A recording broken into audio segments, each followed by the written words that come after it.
کہہ لیں۔ یہ کہتی ہیں اگر کوئی رمضان میں فوت ہو جائے تو کیا اس کو عذاب قبر ہوگا؟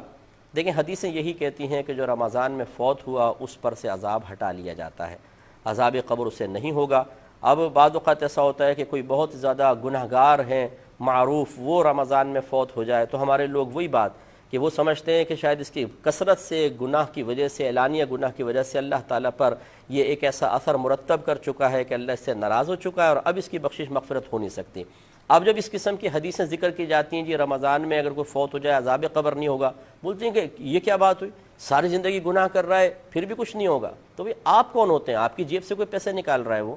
یا آپ کی کوئی پراپرٹی اس نے قبضے میں لے لی ہے، یہ اس کا معاملہ ہے، اس کا رب کا معاملہ ہے، آپ کو کیا تشویش ہے؟ بلکہ اس طریقے سے اللہ تبارک و تعالی کی تقسیم پر اعتراض کر کے آپ گناہگار ہوں گے۔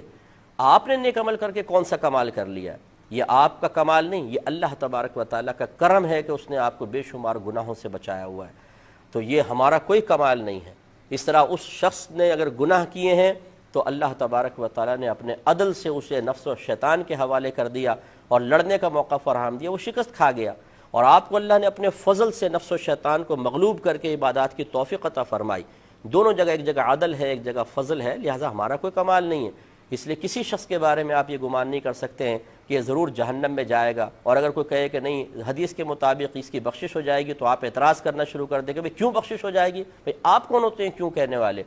آپ اگر یہ کہنا چاہتے ہیں کہ معاذ اللہ ثم معاذ اللہ، پھر تو یہ ناانصافی ہوگی کہ میں نیک عمل کر رہا ہوں، وہ گناہ کر رہا ہے، وہ بھی بخشا جائے میں بھی بخشا جاؤں، یہ تو اللہ تعالیٰ کی ناانصافی ہے۔ آپ کون ہوتے ہیں حکم لگانے والے اللہ تبارک و تعالیٰ پر؟ اس لیے وہ کتنا ہی گناہ گار اور پاپی ہو، ساری زندگی شرابیں پیتا رہے،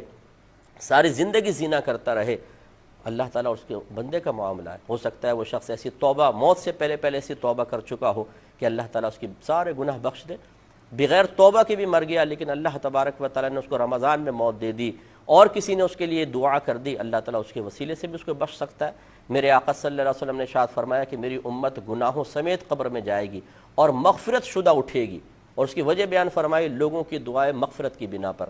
یہ شرح الصدور کے اندر یہ حدیث پاک موجود ہے۔ تو پوری امت کے ساتھ یہ معاملہ نہیں، لیکن اکثر کے ساتھ ایسا معاملہ ہے، کیونکہ بعض سرکار کے امتی جہنم میں بھی جائیں گے اور پھر آپ کی شفاعت سے وہ باہر آئیں گے، لیکن یہ اکثر لوگوں کے بارے میں سرکار کا قول ہے کہ میری امت گناہوں سمیت۔ ایک روایت میں ہے کہ میری امت گناہ سمیت قبر میں جائے گی تو جمعے تک انہیں عذاب ہوگا، اگر عذاب ہو رہا ہے جمعے کے بعد عذاب اٹھا لیا جائے گا۔ یہ تو میری اللہ کی مرضی ہے نا، تو اس طریقے سے ہمیں اللہ تعالیٰ کی تقسیم پر معترض نہیں ہونا چاہیے۔ اللہ نہ کرے، خدا نہ خواستہ آپ ابھی بڑے پپو ہیں، نیک ہیں، پرہیزگار ہیں، اور پھر آپ سے کوئی خطا ہو جائے